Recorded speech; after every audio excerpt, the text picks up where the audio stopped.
Hi everybody, it's Annette from The Art of Intuition. And today we are going to talk about weather, and we're going to tie that into different places we live and how that changes when you go through different parts of your ascension. So one thing you're going to find when you're in different parts of when you live in different parts of the world is you're never living in those parts of the world while we think we are. For instance, if we live in a very populated area, I used to live in Northern Virginia for about 21 years. So we live in these areas. We have this idea that we're moving to these areas, and our human consciousness is we're moving to these areas because they're big metropolitan areas. There's more opportunities there. We're going to meet more people there. And there's a bigger growth for us there, right? And that's why we go there. That's what we think. But it's never what we think. We think we go there for these reasons, and that's never why we go there. We're going there for a totally separate reason. And we're going there to, on a soul level, we do have agreements with different places we live. We have different contracts there. We have to talk to different people there. We have to meet different people there. We have to have gain certain knowledge. So when you go through your ascension, every job you had in your human existence is going to come back and be able to those skill sets will come back later when you're in different parts of your ascension journey, and what you'll be doing as your service to humanity. You'll need all those skills. So it's not like it's a waste of time. It's just we're not there for the reason we think we are. So we have all these pictures as to why we're somewhere. We have all these reasons as to why we live in these certain areas. And we start to realize that we're not in these metropolitan areas for a reason as simple as that. We're in these areas because there will be parts of your ascension when you have to touch a lot of people. And we have to touch a lot of people, and it's easier to do that when we're in a more populated area. Now, I'm going to do a caveat to that. We have to touch a lot of people sometimes at one time because we have to learn to be able to connect with people. And if there's a lot of people to connect with, we tend to just kind of stumble onto it easier when there's just a lot of people around. Whereas when you get to other parts of your process, you're going to be doing more stuff virtually because you will not feel the need to be in the metropolitan areas anymore, and it'll be too hard to be there. Too many people, too many transmissions in the way, too many things are sort of blocking you in a sense, and not a blocking in a victim mentality, but when there's so many people around, you're going to find energetically it becomes very draining. But there is a while where you're supposed to be in these places. There's also an activation in that area for you. There's a lot of reasons you're going to be there.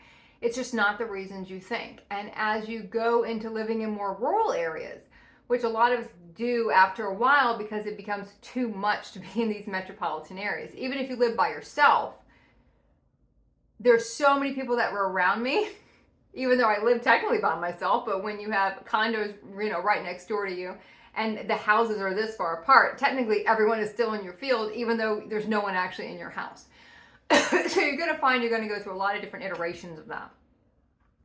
And a lot of us eventually have to get away from those areas, and we go to less populated areas where we can expand out more. And a lot of times you're going to find in ascension, you have to take stuff that is kind of cast out in the human existence. It is not looked at as desirable. It's not looked at as something anyone's going to want, and you have to make it something. It gets into your alchemy, it gets into building codes, it gets into being able to transform something. So something that your human might have looked at and said, oh, I don't want to live in that space, or I don't want to live in that house. When you get to ascension, you're going to be like, oh wow, I'll do that. I'll go live there. Because a lot of times our money goes very low. We don't have a lot of choices. We're forced to kind of shift things. We're not valued in a sense in the human consciousness in those collectives anymore because we don't conform to that consciousness. If we don't conform to that consciousness, then we're not going to hold a value there anymore. So we, in a way, get cast out. And a lot of stuff we might have looked at before is, oh, I don't want to go live there. That's boring. Or I don't want to go be in that house. That's an old house. I don't want to live there.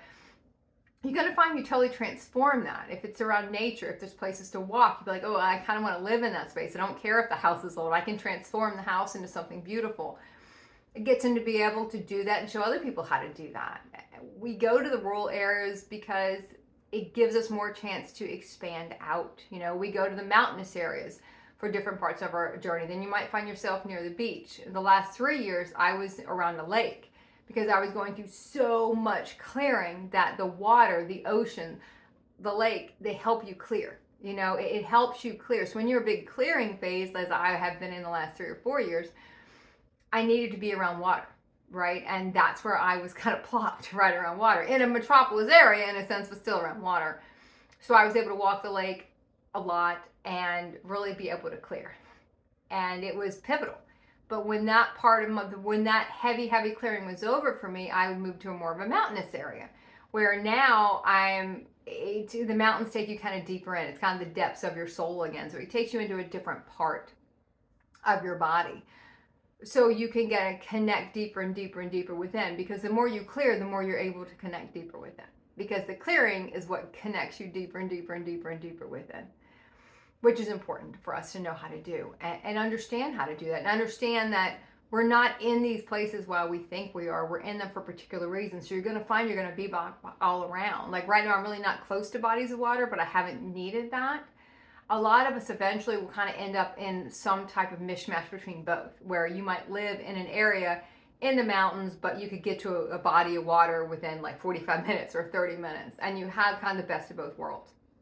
You see a lot of people that kind of in the endpoint gravitate to that, because there is an endpoint to all of us where we will gravitate to that, and we will get to these spaces that kind of check both boxes, because we start going through things so quickly.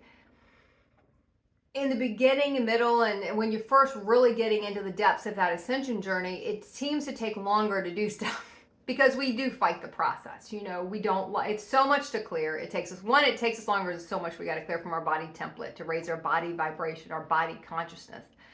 So that's one reason it feels like it takes us a very, very long time to get to where we need to get to. And it feels like, that's years and years and years and years. We feel like we're doing the process wrong. We screwed it up somehow, and everyone else seems to be having a better ride of it than we are.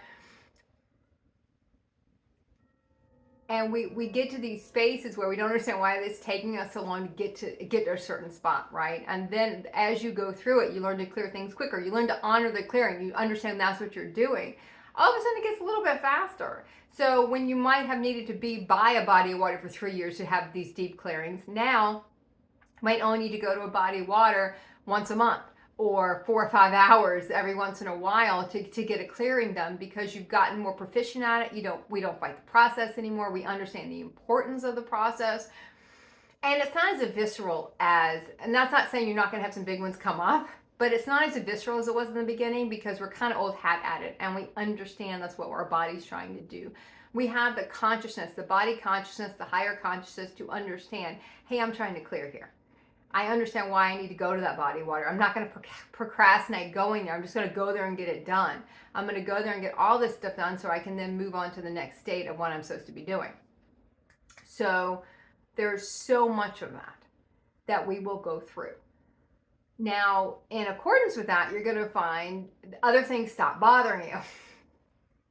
Where you live is going to be dictated by the phase of your ascension journey. Even if you're human, and when I say human, in your human consciousness, still living in the human realities, it's still dictated by where you are, and in that point you might be in pre-awakening, but it still has something to do with what you're trying to do.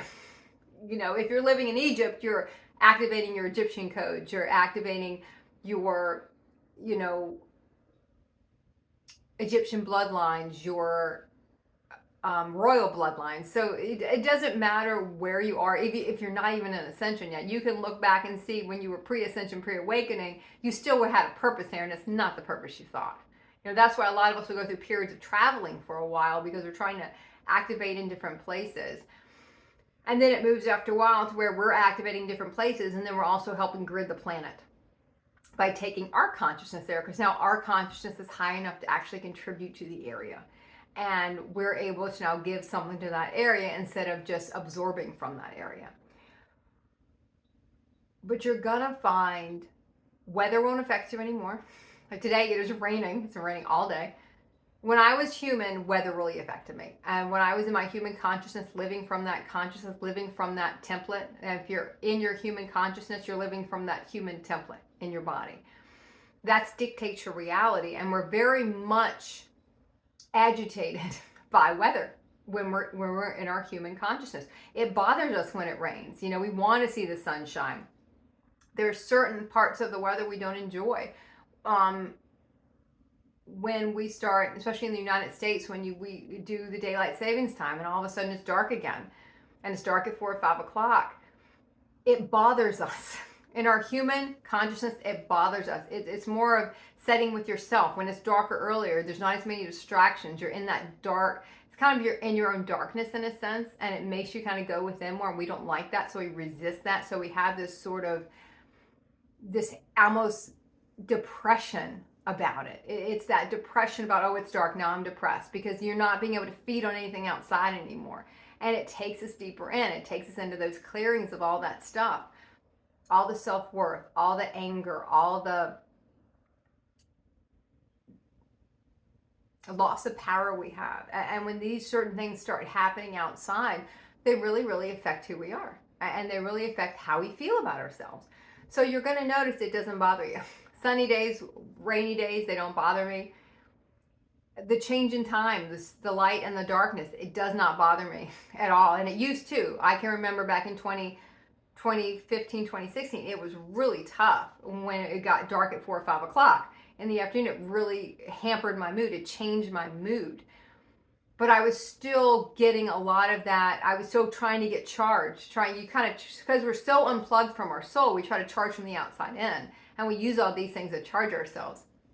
All these interactions, all these things, we use that. And when they're taken away, we are forced back inside, more time by ourselves, It is a reason why so many people say, oh, they put on weight in the wintertime. In our human consciousness, that's kind of what we believe. We would just put on weight, we're bored, we don't have anything to do. We're fighting going inside. We're fighting all of that process. We're kind of feeding our emotions. We don't want to deal with ourselves. You'll find when you get to certain parts of ascension, none of that stuff bothers you anymore. You don't care about the weather. You don't care about what time of day it is. You don't care if it's light or dark out. It does not bother you anymore. And you really start to hone in on, because you're getting so much energy from inside and so much light from inside now, it does not matter. The light from inside kind of makes it brighter, and none of that outside stuff affects you anymore. So I'm going to keep this one pretty short because I want to get this on a couple platforms that haven't been able to post on. So I think that kind of covers some of these kind of weird things you notice after a while. And okay, keep practicing the art of intuition.